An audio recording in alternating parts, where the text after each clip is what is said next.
귀로 여는 세상, 영심이의 책방에 오신 여러분 환영합니다.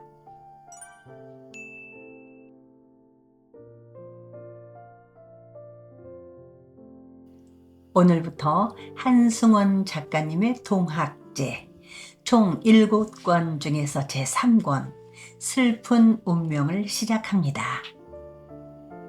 지난 2권의 마지막에서는 디딜방아권이 문제가 되었지요. 고참봉이 내덕도 사람들이 디딜방아의 머리를 회령진 만호 장군의 객사를 향하여 헛방아를 찧어대며 만호 장군을 저주하고 있다고 wil고를 한 것입니다. 이 소식을 듣고 만호 장군은 고참봉에게 수교를 보내 일망타진을 요구하고요.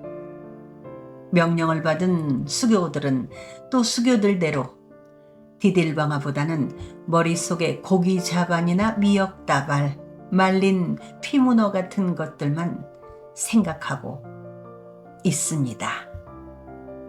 장흥부 사람들에게 불어닥친 개벽 사상의 거센 바람, 갯지렁이와도 같은 끈질긴 생명력과 질펀한 사랑으로 우리를 사로잡는 한승원님의 동학제 제3권을 시작합니다.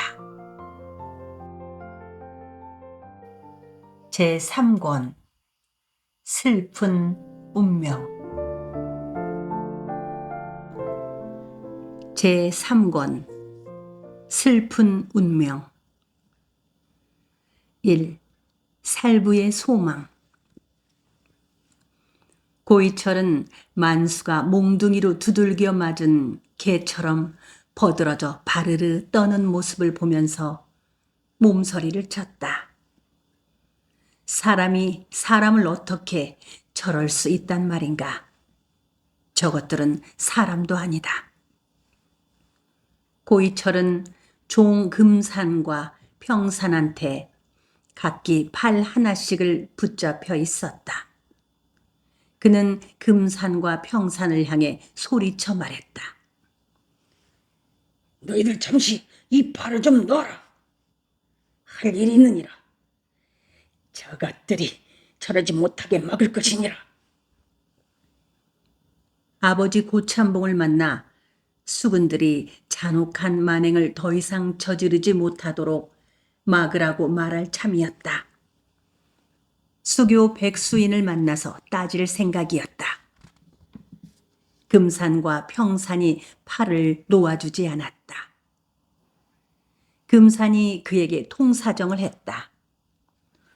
도련님이 만일 우리를 뿌리치시고 참봉 나으리께 가시거나 수교에게로 가시기만 하면 우리는 죽습니다. 제발 벌레같이 불쌍한 우리들을 생각하셔서 선순히 산 밖으로 나가 주십시오. 도련님이 그렇게 한다고 수군들이 도련님 말씀을 따를 것 같습니까요? 평산이 빈정거리듯이 말했다. 고이철은 절망했다. 몸에 맥이 풀렸다.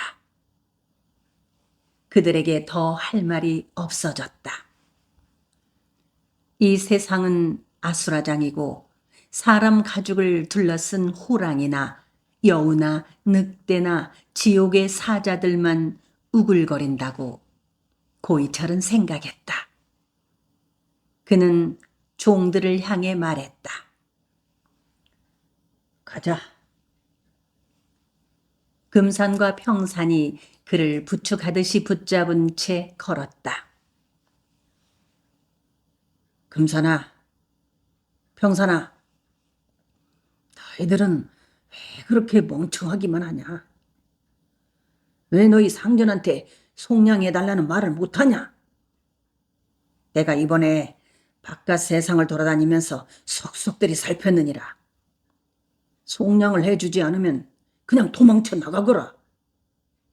너희들 마음대로 각시도 얻어 살고 장사를 하든지 농사를 짓든지 날품을 팔든지 모슴살이를 하든지 자유롭게 살아가도록 하란 말이다. 바야흐로 누구든지 자유롭게 살아가는 그런 세상이 왔단 말이다. 뜻을 가진 사람들은 다 자기 종들을 풀어주고 들있다. 내 아버지만 고참봉 어른은 인정도 사정도 없는 독한 어른이다. 타고난 운명인 것을 어떻게 합니까? 평산이 퉁명스럽게 대들듯이 말했다. 그 말 속에는 너도 서출이라는 운명 때문에 사람 대접을 제대로 못 받고 있기는 마찬가지 아니냐. 그런 뜻이 담겨 있었다. 운명이라니. 그것이 무슨 얼어 죽을 놈의 운명이냐. 운명이라는 것은 정해져 있지 않았어. 운명이라고 할 때 운자는 민간 머릿속에 술의 거자를 쓰고 그 밑에 인력거 손잡이나 같은 책받침을 받쳐 쓴 글자가 아니냐. 운명이라는 것은 인력거나 거룻배 같이 이쪽으로도 밀고 가고 저쪽으로도 밀고 가고 그럴 수 있는 것이란다. 총으로 태어났다고 하더라도 종로릇 하기를 팽개치고 달아나버리면 그 종로릇 하는 운명줄을 벗어날 수도 있는 것이란 말이다. 이철 도련님은 왜 서출이라는 운명줄을 벗어던지지 못하고 이렇게 서럽게 당하고만 사시는 건가요? 평산이 추궁하듯 따지고 들었다. 고이철은 가슴을 펴고 심호흡을 했다. 그들은 산 모퉁이를 돌아가고 있었다. 바다는 검풀었다. 까치 파도들이 일어나 있었다. 남동풍이 불고 있었다. 파도 소리가 숲을 흔들었다. 그래, 내가 이렇게 너희들한테 이끌려가고 있는 것은 내 운명줄에 나를 맡기고 있지 않기 때문이다. 내 아버지 고참봉한테 저항하기 때문이다. 나를 서출이라고 따돌리는 세상한테 대들고 있기 때문이다. 저항하고 대든다는 것은 운명줄을 벗어 젖힌다는 것이다. 운명줄한테 대든다는 것이 얼마나 무서운 일입니까요? 우리가 그렇게 운명줄을 벗어 던지려고 하다가 붙잡히는 날에는 다리 심줄이 끊어지도록 납작하게 두들겨 봤습니다요.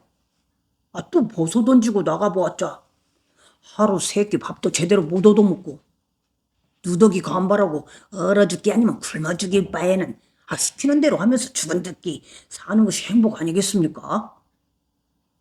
도련님께서도 마음껏 처먹고 참봉 나으리한테 고분고분 하십시오. 언젠가는 장가도 보내주실 것이고. 평산은 오히려 고이철을 훈계하려 들었다. 고이철은 다시 절망했다. 이들의 의식과 내 의식 사이에는 얼마나 깊고 너른 골이 패여 있는가. 사람한테는 한 끼 한 끼 고픈 배를 채우고 사는 재미도 있지만은 저 푸른 하늘이나 드넓은 바다를 마음껏 홀홀 날아다니고 헤엄쳐 다니는 맛이나 재미도 있단다. 도련님께서는 그런 맛이나 재미 많이 보고 사십시오. 이 내덕도 벗어나가지고 마음껏. 평산은 한없는 평행선을 그으며 나아갔다. 평산은 이제 고참봉의 모든 재산은 다 자기 차지가 될 거라고 생각했다. 멀지 않아 고일평의 아내가 자기의 아기를 낳을 터이다. 그 아이가 자라서 고일평의 후사가 되는 것이다. 그 속을 나는 것은 귀신뿐이다. 그는 가슴을 드높게 폈다. 고이철은 우라가 끓었다.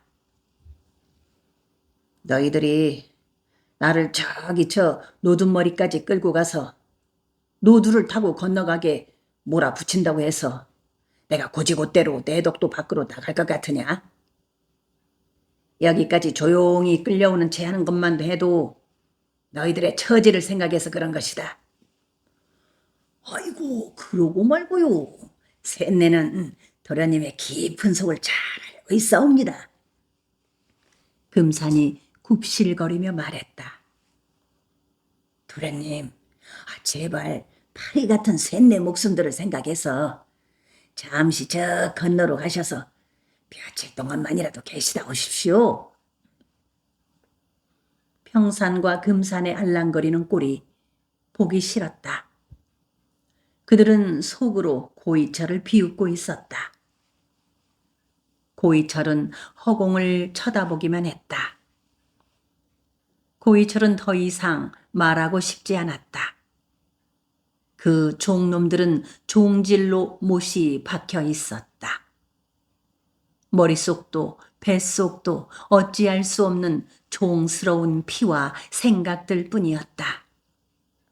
어떻게 구슬리고 꼬드겨도 먹혀들지 않았다. 고이철은 아득한 절망을 감당할 수가 없었다. 그래도 그는 평산과 금산을 회유하는 일을 포기하지 않았다. 안간 힘을 쓰듯이 말했다.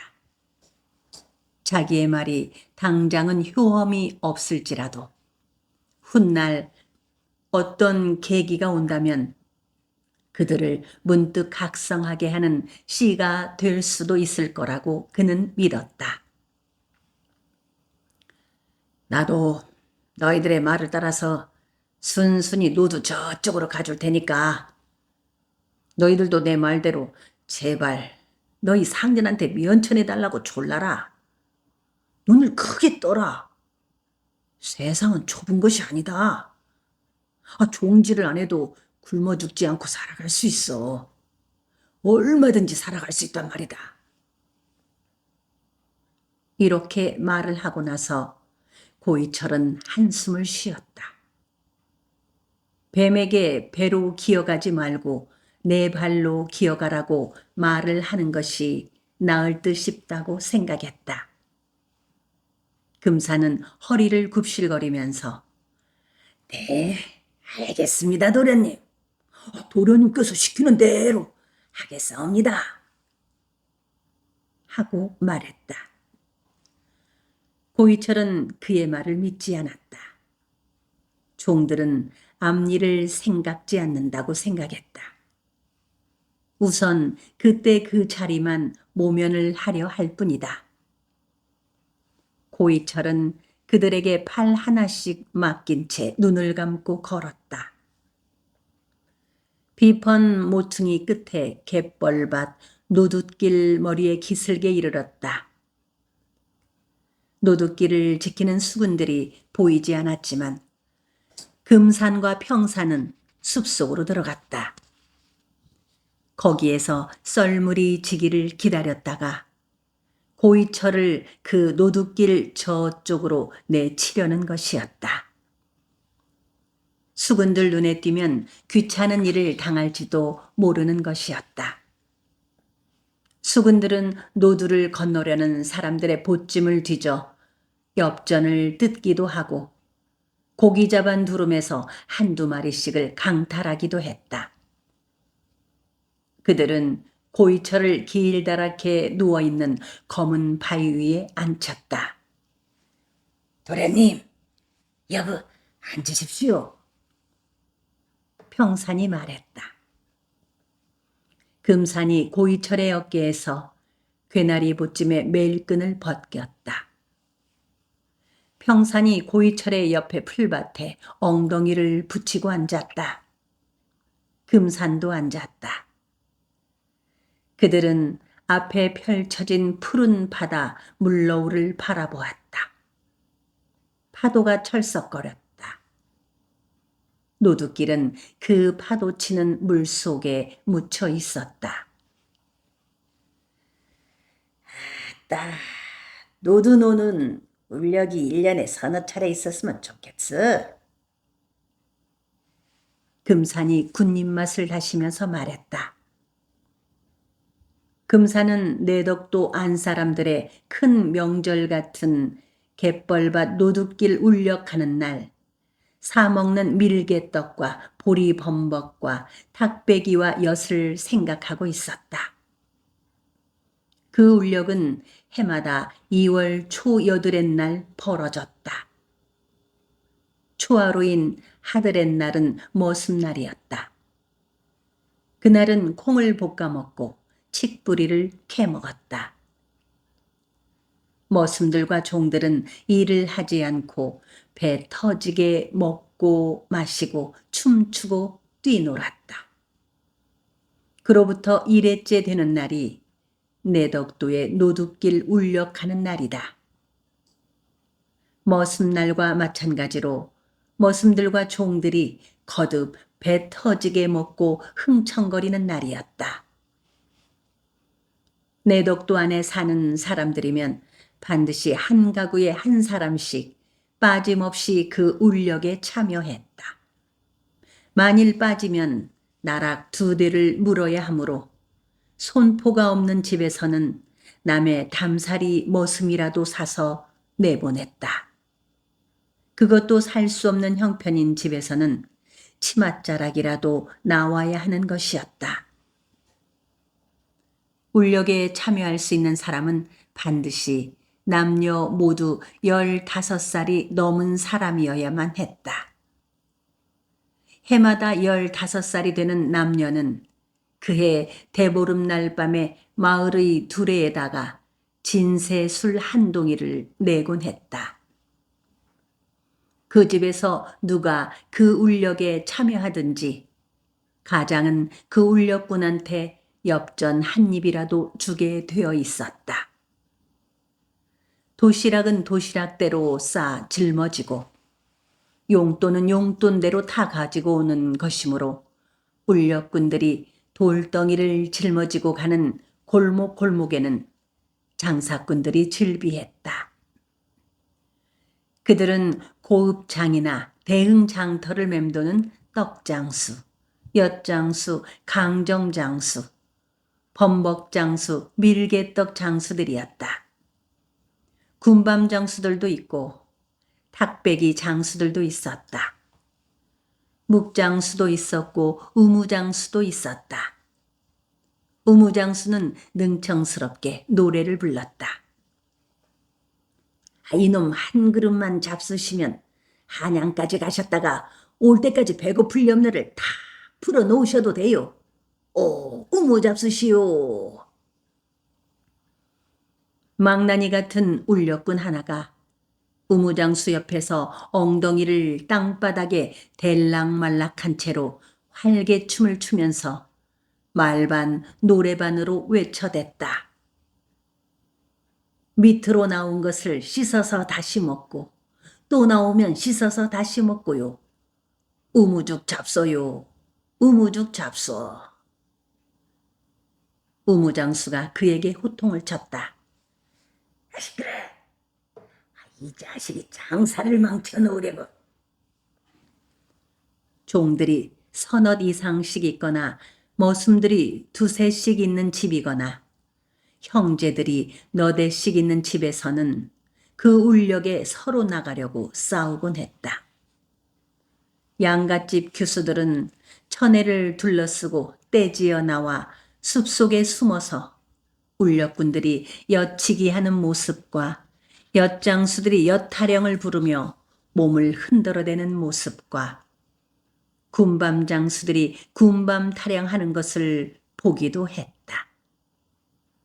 그들도 주머니 속에 감춰온 돈으로 그 엿과 군밤과 떡과 강정들을 사 먹었다. 울력을 마친 울력꾼들은 얼큰하게 취해서 씨름판을 벌이기도 하고 자기들의 재주를 부려 보이기도 했다. 여기저기서 앞곤두, 뒷곤두를 했다. 그걸 하다가 잘못하여 엉덩방아를 찍기도 하고 넙죽 엎어지기도 하여 사람들의 웃음을 사기도 했다. 평사는 쓴 입맛을 다셨다. 금사는 침을 꿀꺽 삼켰다. 고이철의 머릿속에도 개미 장날같이 돌 한 덩이씩을 짊어지고 한 줄로 늘어서서 가는 울력꾼들과 장사꾼들을 에워싼 사람들의 모습이 그려졌다. 고이철과 평산과 금산이 엉덩이를 붙이고 앉은 자리에서는 그 울력잔치 때면 해장국과 닭배기를 파는 장수가 자리를 잡고 있곤 했다. 얼굴이 곱다란 닭배기 장수는 곱창터 사람이었다. 언제든지 여장을 하고 육자배기를 구성지게 불렀다. 술 가득 부은 잔을 내밀면서 권주가를 뽑기도 했다. 이 술 한 잔을 받으시오. 이팔 청춘 새 큰애기 수줍어하는 얼굴 살이 살짝 붉어지는 이 술 한 잔을 받으시오. 이 술 한 잔을 하고 나면 늙은 총각 장가가고 젊은 호랩이 여복 터지네. 얼씨구나 좋다. 지화자 좋다. 내가 내 간장을 살이 살살 다 녹인다. 눈을 거슴츠레하게 뜬 탁배기 장수의 간드러진 권주가가 들려오는 듯 싶었다. 노드길은 대처와의 통로였다. 배를 타고 건너지 않고 자유자재로 자기의 두 발을 이용해서 건널 수 있는 교통로였다. 내덕도 안 사람들은 양반이든지 상사람들이든지 그 통로를 놓는 데에 돈과 품을 아끼려고 하지 않았다. 한데 언제부터인가 고이철의 아버지 고참봉은 그 노드길의 울력에 반대를 했다. 도청장한테서 그 길을 폐쇄해야 한다고 말하곤 했다. 그 까닭은 상스러운 길이라는 것이었다. 돌들을 강담같이 쌓아 만든 길이므로 그 위를 걸을 때마다 딸그락거리고 잘못했다가는 갯벌물을 뒤집어 쓰기도 하고 넘어지기도 한다는 것이었다. 물때를 잘못 짚어 건너가다가는 밀물에 휩쓸려 죽을 위험도 따르는 길이라는 것이었다. 그것은 핑계일 뿐이었다. 고참봉은 내덕도에서 대처로 통하는 그 길이 없어지는 것이 여러모로 자기에게 이롭다고 느끼는 것이었다.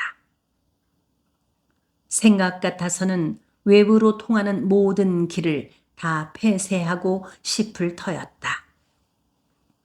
아버지는 더 어찌할 수 없는 위인이라고 고이철은 생각했다. 어떤 방법으로도 구제할 수 없겠다 싶었다. 그와 같은 아버지들이 온 세상에 가득 차 있다고 생각했다. 그들이 세상을 어둡게 만들고 혼탁하게 헝클어 놓고 있다. 그러한 많은 아버지들을 그대로 둔 채로 세상을 바꾸어 놓을 수는 없다. 슬프고 잔인한 일이지만 그러한 아버지들을 죽여 없애야 한다. 그는 스스로의 그 생각 때문에 진저리를 쳤다. 산적이 되어야 한다고 고이철은 생각했다. 이바우의 아버지 이마동을 찾아갈까? 그분은 어디에 계실까? 해적. 저게 뭔 배냐? 금산이 평산에게 물었다. 평산은 대꾸를 하지 않았다. 중선 한 척이 도리섬 쪽에서 노든 머리로 올라오고 있었다. 앞돛 하나를 달아붙인 채 노를 저었다. 뒷노, 오른쪽에 왼쪽의 노, 오른쪽의 노를 모두 저었다. 흰옷에 알상투를 한 장정 한 사람이 이물에 앉아 있었다. 허리 돛대와 고물 돛대 사이에는 진무들이 실려 있었다. 고깃배는 아니고 가만히 있자. 저거 수상한 배다. 평산이 말했다. 도둑배 아니냐? 금산이 맞장구를 쳤다. 그때 그들의 등 뒤쪽 숲에서 장정들 셋이 걸어 나왔다. 그들은 손에 몽둥이 하나씩을 들고 있었다. 고이철은 순간적으로 그들이 동학도인들일 것이라고 생각했다. 장정들 셋은 처음부터 금산과 평산과 고이철을 빙 둘러싼 채 다가오고 있었다. 어느 한 사람도 빠져나가지 못하도록 사방을 막았다. 이 호록해 상놈의 고참복네 개떼들아. 오늘 뜨거운 국물맛 한 반씩 봐라. 도망치려겠다가는 다리 뼈다구를 분질러 놓을 것이다. 그 자리에서 무릎 꿇어라. 둘러선 장정들 넷이 이렇게 엄포를 놓았다. 금산과 평산은 도망갈 구멍을 찾아 헤매었다. 썩은 나무 등거를 안고 돌면서 그들을 피하기도 하고 들쥐처럼 숲 사이로 꽁무니를 빼기도 하면서 내 장정들을 피해 재빨리 마을 쪽으로 도망을 쳤다. 마을 쪽을 지키고 있던 장정이 몽둥이를 휘둘렀지만 거구의 금산이 그것을 잡아 뿌리쳤다. 그 장정은 강아지처럼 나가 떨어졌다. 다른 새 장정이 도망가는 종들을 뒤쫓았다. 고이철은 그 자리에 앉아 있기만 했다. 자기도 어디론가 피해야 할 것 같았다. 그들에게서 낭패를 당할 것 같았다. 이철도령, 우리를 모르겠소? 고이철에게로 다가온 장정 하나가 숨을 헐떡거리며 말했다. 우리는 이철도령을 잘 알고 있어. 우리 다 갯마을 사는 사람들이요. 우리 시방 도둑골에서 이리 달려왔어. 등섬이 꼭대기에서 망을 보고 있는데 이리로 가고 있는 것이 틀림없이 이철도령입니다. 금산을 패려다가 오히려 휘두름을 당하고 엎어진 작달막한 장정은 김육손이었고 마을 쪽으로 종들을 뒤쫓아가다가 돌아온 새 장정들은 양기도와 박달주와 이껌철이었다. 그들은 모두 김육손보다 약간 살갑기는 하지만 체구들이 그렇듯 우람하게 크지 않았다. 자, 우리 따라서 가십시다. 홍집강 어른이 모시고 오라고 했구만요. 저기 사람들이 한 30여 명 있어요. 저 배에 탄 사람들 다 도인들이구만요. 그들은 앞다투어 한마디씩 뱉어냈다. 고이철은 어려서 들은 한울제 큰 산 서북쪽의 도둑골 이야기를 떠올렸다. 한울제에서 서북쪽으로 큰 등성이 셋을 돌아 넘어가면 어웅한 골짜기 하나가 있다고 했다. 너덜강 뒤쪽의 절벽 밑에 깊은 굴이 몇 개 있다고 했다. 그 굴문은 거대한 바위로 된 문인데 반드시 이상스러운 주문을 3번 외워야 여다치곤 한다고 했다. 또한 여느 때 그 절벽 앞을 가보아도 사람 사는 흔적을 찾아볼 수가 없다고 했다. 그 주변에는 천년 묵은 노송들이 빽빽하게 들어차 있다고 했다. 그 도둑들은 오랜 옛날부터 그 골짜기에 살고 있다고 했다. 그들은 섬 안의 사람들을 절대로 해치지 않는다고 했다. 섬 밖에서만 도둑질을 해다가 먹고 산다고 했다. 한밤중에 섬 밖에서 소를 끌고 들어와서 도살을 하는 수도 있다고 했다. 그 도둑들의 굴 속에는 없는 것이 없다고 했다. 금은 보화도 있고 비단들이 첩첩이 포개져 있고 엽전들이 몇 섬이나 들어있는지 모른다고 했다. 그들은 출타를 할 때면 양반들 뺨치도록 의관을 말끔하게 정제하고 다닌다고 했다. 밖에 나오면 양민들과 구분을 할 수 없다는 것이었다. 사실은 그 도둑골의 바위굴이 아기 장수가 10수년 동안 숨어 살던 그 굴이라고 했다. 오랜 옛날에 영모를 꿈꾼 한 아기 장수는 홀로 사는 어머니에게 참깨 한 말, 조 한 말을 달라고 해서 짊어지고 그 굴로 들어갔다. 나라 안에는 그 아기 장수가 영모를 꾀한다는 소문이 흉흉하게 나돌았다. 키가 훤칠하고 얼굴이 수려한 기찰 포교는 아기 장수의 어머니를 꼬여 살림을 차렸다. 기찰 포교는 넌지시 아기 장수의 어머니에게 아기 장수가 간 곳을 물었다. 어머니는 날수록 꼭 10년이 되기 전에는 절대로 제가 어디에 갔는가를 가르쳐 주지 마시오 하던 아들의 말을 떠올렸다. 그 어머니는 기찰 포교의 품에 얼굴을 묻은 채 달콤한 세월을 보냈다. 그러다가 손꼽아 날수를 헤아렸다. 바야흐로 10년의 세월이 다 된 듯 싶어 아들이 도둑굴의 바위굴 속으로 들어간 이야기를 하였다. 그리고 절벽 밑에서 바위문 여는 주문도 가르쳐 주었다.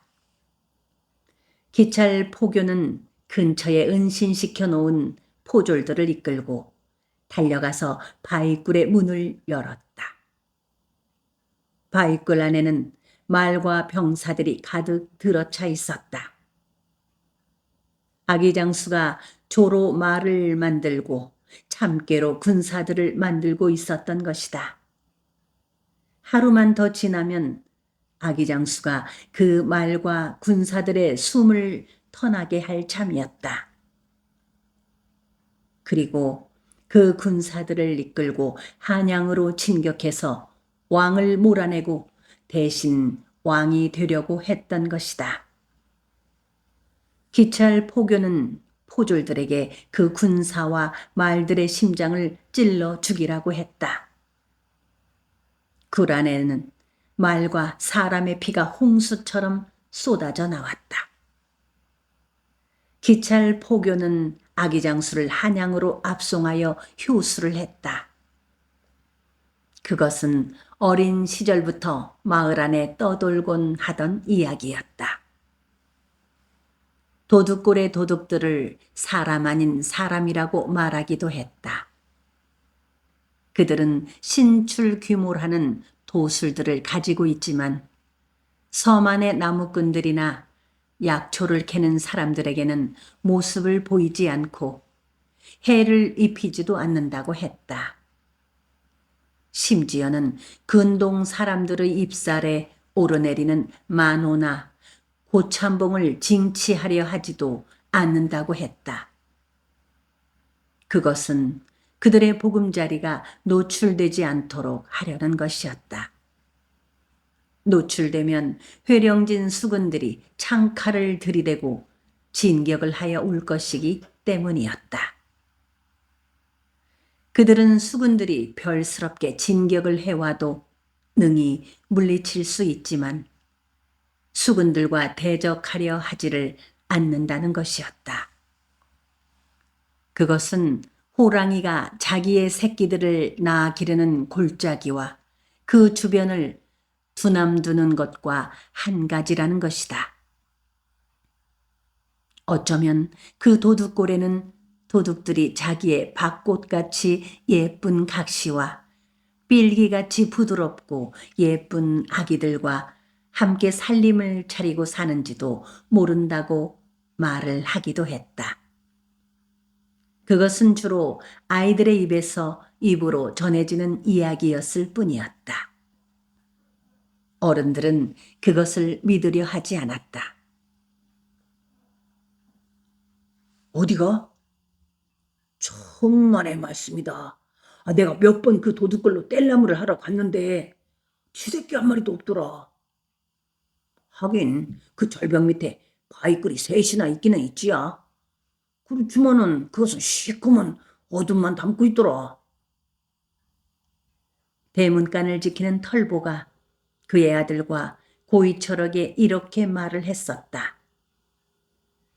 임진왜란 때 어디선가 도망쳐온 군사들이 거기 들어가서 살기는 살았던 모양이지. 그렇지만 그때가 언제냐? 털보 늙은이는 고개를 살레살레 저었었다. 바로 그 도둑골에다가 홍순서가 자리를 잡은 모양이었다. 동학 도인들의 산채로 삼은 모양이었다. 거기에서 도인들을 조련하기도 하고 입도를 시키기도 하는지 모를 일이었다. 디딜방아 때문에 몸을 피한 사람들이 모두 그리로 가 있는 모양이었다. 고이철은 얼핏 무서운 생각이 들었다. 한편 반갑기도 했다. 한번 가보고 싶었다.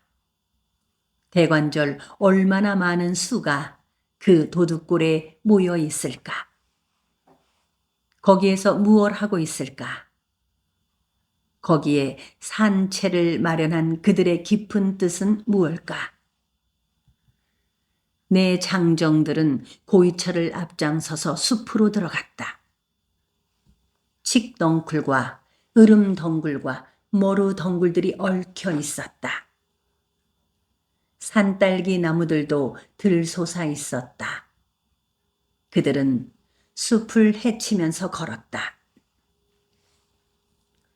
홍직강 어른은 진즉부터 고이철 도령이 입도해 주었으면 하고 바라온 모양입디다.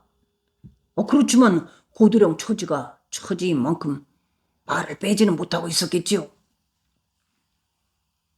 고이철은 입도를 하고 홍집강의 딸에게 장가를 들고 싶었다. 포덕을 하러 다니는 홍집강을 모시고 다니고 싶었다. 홍집강과 대면을 하게 되면 속마음을 아주 털어놓으리라 생각했다. 과연 내가 그 말을 할 수 있을까? 홍집강은 내 청혼을 받아들일까? 홍집강은 한마디로 거절을 해버릴지도 모른다. 그렇다면 무슨 창피인가? 그는 혀를 깨물었다.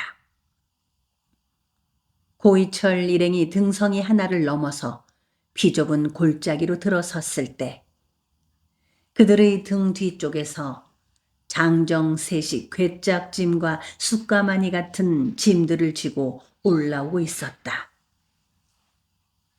김육손이 고이철의 옆구리를 손가락으로 찔렀다. 저 사람들 짊어진 것이 모두 칼이고 창이요. 고이철은 그 무기 짊어진 사람들을 알아보았다. 노두머리에서 종들하고 함께 있을 때 지나간 배에 탄 사람들이었다. 저들은 저 무기를 어디에서 싣고 왔을까? 급당에서 온 사람들이요. 양기두가 속삭였다. 말도 못하게 흉측한 도둑대들이요. 이 바다 지나다니는 소금배나 옹기배나 곡식 실은 배들을 쳐놓고 저놈들한테 안 당한 배들이 없었다고 합디다. 그런데 돈은 뺏어도 목숨은 절대로 안 뺏는답디다. 불쌍한 고기잡이 배들한테는 오히려 양식 몇 줌을 담아주기도 한다고 합디다. 박달주가 멈칫하자 김육손이 그의 옆구리를 찔렀다. 아른 체 하지 말고 그냥 가. 저 사람들은 자기들을 알아보는 것을 제일로 싫어한다네. 해적이로구나 하고 고이철은 생각했다. 뒤를 흘끗 돌아보았다. 앞에 오는 장정은 턱과 볼과 코 밑에 검은 수염이 붙어 있었다. 허우대도 컸다. 뒤따르는 자는 작다 알막했다. 맨 나중에 오는 자는 키가 훤칠했고 뼈대도 굵었다. 얼굴이 기름했고 광대뼈가 튀어나왔고 두 눈썹 끝에 엄지손가락만한 것들이 나불거져 있었다. 눈알이 퉁방울만 했다. 앞선 자와 맨 뒤에 오는 자는 제법 힘께나 쓰게 생겼다. 가운데 오는 자는 날쌔고 꾀가 많게 생겼다. 그렇다. 그렇게 힘 좋고 날쌔고 꽤 많은 사람들이라야 해적질이나 산적질을 할 수 있다. 나같이 먹물든 데다가 굼뜬 사람은 그 어느 것도 할 수 없다. 나는 여염집 근처에서만 살아야 한다. 고이철은 그 사람들을 통해 스스로의 위상을 확인했다. 고이철은 홍순서가 왜 자기를 데리고 오라고 한 것인가를 알 수 있었다. 홍순서는 먹물든 자가 필요한 것이다. 나를 휘하에 두려는 것이다. 그것을 거부해야 한다고 고이철은 생각했다. 머리가 큰 어떤 사람의 휘하에 들어간다면 모르지만 일개 집강일 뿐인 홍순서의 휘하로 들어갈 수는 없다고 생각했다. 아니, 애초에 동학엔 입도하지 않아야 한다. 물론 그들의 뜻에 공감하고 그들에게 조언을 할 수는 있다. 혼택한 세상을 뒤엎고 새 세상을 불러오는 것은 예와 인을 통해서라야 한다고 생각했다. 양반과 상놈의 구별이 없고 적출과 서출의 차별이 없는 세상도 하늘님을 통해서가 아니고 예와 인을 통해서 불러와야 한다. 다산 비기도 어디까지나 그 예와 인을 근간으로 이루어져 있다. 하고 고이철은 예와 인이라는 것을 비웃었다. 이놈의 썩어 문드러진 세상이 바로 그것들을 근간으로 하고 있지 않은가. 그 생각을 하면서도 그는 선뜻 동학도인들의 하늘님을 수용하지 못하는 자기의 모순을 어찌하지 못했다. 고이철 일행이 또 다른 등성이 하나를 넘으려 할 때 뒤따르던 자들이 앞질러 갔다. 그들에게서는 시지근한 땀내와 비릿한 갯내가 났다. 그들은 고이철 일행을 흘깃거리며 지나갔다. 고이철 일행은 길을 비켜주었다. 불량하고 고약하게 생겼지? 셋이 다 똑같이. 김육손이 옆에 양기두와 박달주, 이껌철을 향해 말했다. 고이철은 홍순서가 두려웠다. 홍순서는 동학도인들에게 무장을 시켜 어찌하겠다는 것일까? 홍순실이 가엾었다. 홍순서는 불 무서운 줄 모르고 뛰어드는 분아비 같은 사람이었다. 그를 장인으로 모시고 싶지는 않았다. 홍신술만을 빼내어 은밀한 곳으로 도망가서 살고 싶었다. 홍순실로 하여금 고참봉의 뒤를 이을 자기 아들을 낳게 하고 싶었다. 안 된다. 하고 고이철은 고개를 저었다. 나는 아버지의 그늘에서 벗어나야 한다. 고참봉의 모든 것은 허물어져 없어져야 한다. 새 물결 속에 휩쓸려 가야 하는 것이다. 도둑골 안에는 사람들이 우글거렸다. 굴 안을 들락거리기도 하고 굴 밖에 떼지어 앉아있기도 했다. 얼핏 낯익은 얼굴들이었다. 새터말과 갯마을과 큰 동네 사람들이었다. 덕산 뜸 사람들도 있었다. 모두들 고이철에게 아른 체를 했다. 웃음 띤 얼굴로 잘 왔다고 칭찬의 말들을 했다. 고이철은 의아한 얼굴로 그들의 얼굴을 살폈다. 여느 때 마을 안에서는 서로 지나치면서 한 번도 말을 주고받지 않았던 사람들이었다. 이 도둑골 안에 어떤 무엇인가가 고이철과 그들을 한 묶음 속에 넣고 있는 듯 싶었다. 홍마당쇠가 고이철을 작은 굴 안으로 데리고 들어갔다. 시장하시지 않소? 그가 고이철에게 물었다. 고이철은 어리둥절한 채 고개를 저었다. 시방, 홍집간 어른은 조금 전에 당도한 뱃사람들하고 큰 굴 안에서 계시오. 잠시 후에 그 사람들을 보내고 곧 이리로 오실 것이오. 이공빈이 들어왔다. 고이철의 옆에 앉으며 그의 손 하나를 가져다가 잡아 흔들었다. 와주어서 참말로 고맙소. 이철 도령을 얻은 것은 참말로 천군 만마를 얻은 것보다 든든하오. 우리들이 무엇을 알아야 하지요? 진즉부터 흥직강은 우리가 깜깜하게 아무것도 모르는 것을 아쉬워했어요. 고도령이 우리한테 와주기를 얼마나 바랬는지 모르요. 고천봉이 고이철 도령을 섬 밖으로 내치려 한 것은 우리 하늘님의 뜻이요. 이공빈은 감격적인 말을 하면서 고이철의 손 하나를 가져다가 자기의 가슴에 묻었다. 고이철은 할 말을 잃었다. 얼떨결에 고개를 끄덕거렸다. 홍마당쇠가 덩달아 고이철에게 고맙다고 소리쳐 말했다. 그때 홍순서가 안으로 들어왔다. 그는 고이철의 맞은편에 앉으면서 고개부터 끄덕거렸다. 그리고 근엄하게 말했다. 어려운 결단을 해주셔서 참으로 고맙소이다.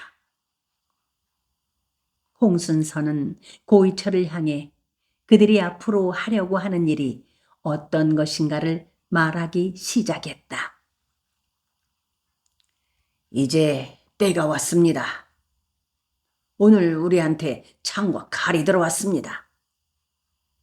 각기 20자루씩 겨우 40자루뿐이지만은 이것은 대단한 것입니다. 여기 와 있는 사람들은 모두 우리 도인들입니다. 홍순서는 잠시 고이철의 얼굴을 살피다가 말을 이었다. 앞으로 얼마 동안 틈틈이 도인들한테 칼 쓰고 장 쓰는 법을 익히게 할 참입니다. 뗄나무를 하러 오는 것처럼 와가지고 훈련을 받고 가게 하는 것이지요. 홍순서는 마른 입술에 침을 발랐다. 고이철은 고개를 떨어뜨렸다.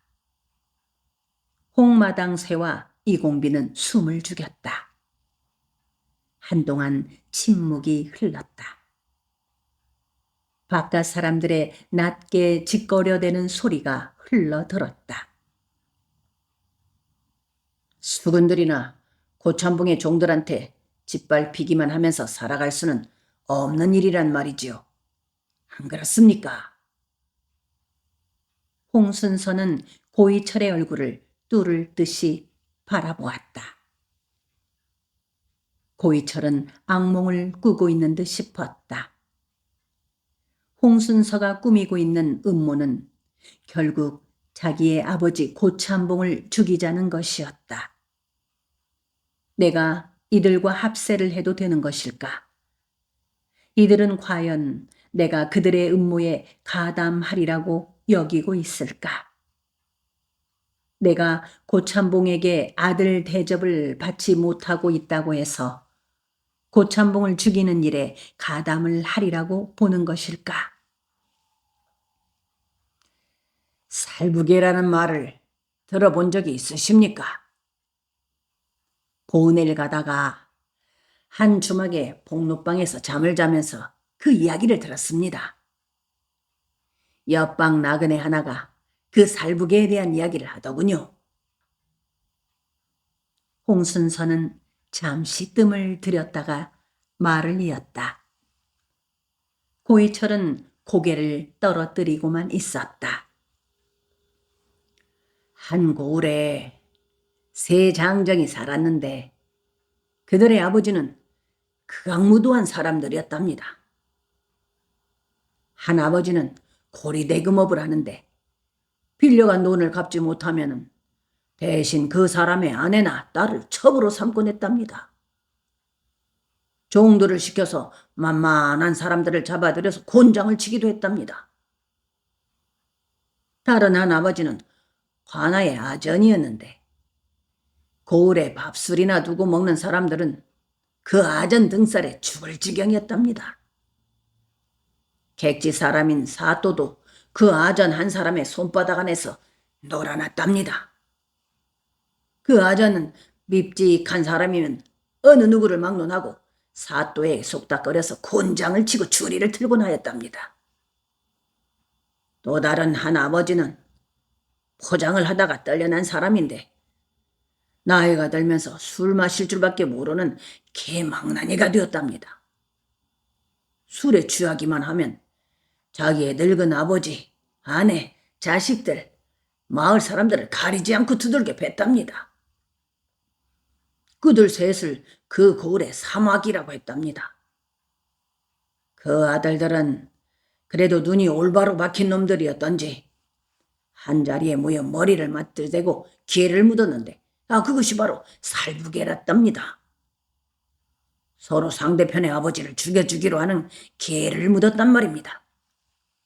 물론 그들 세 아들들은 그 일을 결행한 뒤에 천벌을 받아 죽거나 고을을 넣어버렸답니다. 뻐꾹새가 울고 있었다. 아무리 극악무도한 아버지일지라도 아버지는 아버지이기 때문일 것입니다. 하늘은 자기의 아버지를 죽인 아들들을 용인하지 않았다는 이야기입니다. 홍순서는 말을 끊고 고이철을 건너다 보았다. 고이철은 눈살을 찌푸렸다. 홍순서의 결론은 뻔했다. 너도 내 아버지를 죽이는 데 앞장을 서라. 그리고 천벌을 받을 각오를 해라. 그것이 새 세상을 보다 빨리 불러오는 길이다. 대장부는 마땅히 새 세상을 불러오는 일에 자기 한 몸을 투척하는 기계가 있어야 하는 것이다. 굴 안에는 무거운 침묵이 감돌았다. 바깥 사람들의 짓거려대는 말들이 뻐꾹새의 울음소리와 함께 흘러 들어왔다. 한데 저는 그 이야기가 잘못되었다고 생각합니다.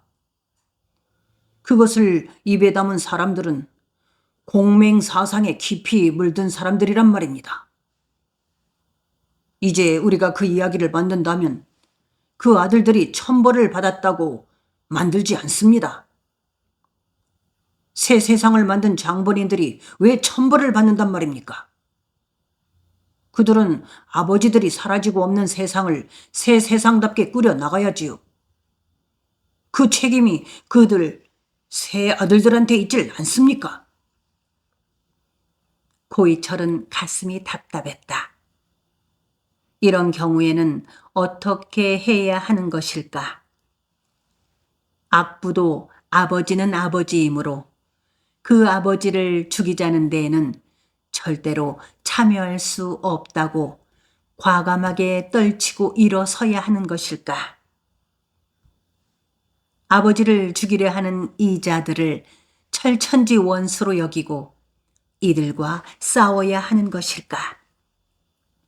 아니면 대의 명분을 위하여 이들과 손을 잡아야 하는 것일까?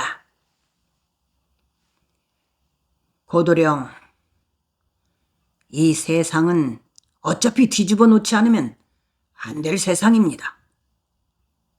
머릿속에 먹물 한 줄이라도 올바로 든 사람들이 앞장서서 뒤집어 놓아야 합니다. 시방, 고이철 도령의 책임은 막중합니다. 우리들의 목표는 고참봉 그 한 사람에 있지 않고 세상의 모든 고참봉에 있습니다. 세상에는 그 고참봉들이 지천으로 널려 있습니다. 눈을 뜨고 보십시오. 세상의 큰 흐름을 보십시오. 그 큰 흐름은 고이철 도령이 합세해 주기를 원하고 있습니다. 그 큰 흐름은 양반들과 상감까지를 제거하고 우리 상것들의 상감을 새로 만들어 앉혀야 한다는 쪽으로 흐르고 있습니다. 물론 그것은 우리 동학 웃대가리 사람들의 생각은 아닙니다. 오래지 않아서 우리는 그 동학 웃대가리 사람들의 생각을 뜯어 고칠 것입니다. 그 우리 도 웃대가리 사람들이 모두 양반물을 먹은 사람들인데 먹물이 잘못 든 사람들입니다. 상감은 하늘이다. 절대로 하늘을 건드릴 수는 없는 일이다. 우리 도는 다만 도인들을 늘려나가는 데에만 힘을 기울여야 한다. 조금만 더 참고 기다려야 한다. 지금은 일어설 때가 아니다. 관군과 맞부딪히면 안 된다. 이렇게 생각을 하고 있단 말입니다. 그 사이에 우리 도인들은 다 죽어갑니다. 뜨거운 죽 식힐 동안이 더 어려운 법 아닙니까? 고이철은 가파른 산을 혼자서 내려가고 있었다. 그의 속에 들어있는 어찌할 수 없는 모순이 그를 그렇게 내려가게 한 것이었다. 잠시 생각할 기회를 주십시오.